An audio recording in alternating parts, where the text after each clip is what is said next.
প্রথমত আমাদের অডিয়েন্সদের নিয়ে একটা টার্গেট জোন আমরা বানিয়ে ফেলতে পারবো, যে টার্গেট জোনে আমরা সঠিকভাবে আমাদের লক্ষ্য তৈরি হয়। গুগল আমাদের ইমেল বা যে ইউটিউব চ্যানেলটি তৈরি হবে সেটা ডিটেক্ট করতে সুবিধা হবে এবং অ্যালগোরিদমের মাধ্যমে আমাদের চ্যানেলটি সাজেস্টে ফেলবে। আর আমাদের মূল লক্ষ্য কি? মানিটাইজেশন, বা চ্যানেলটা তাড়াতাড়ি যাতে গ্রো হয়।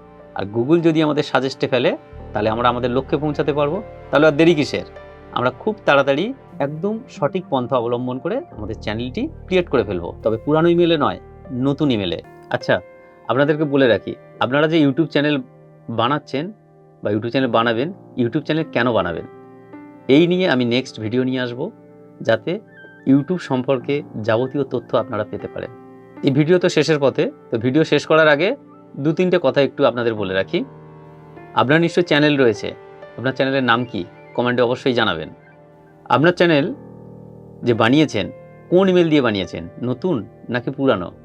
যারা নতুন চ্যানেল বানাবেন ভাবছেন তারা কোন ইমেল দিয়ে বানাবেন ভাবছেন, নতুন নাকি পুরানো? আপনার চ্যানেল গ্রো করাতে গেলে নিশ্চয়ই ইউটিউব অ্যালগোরিদম আপনাকে জানতেই হবে, সেটা তো বুঝে গেছেন।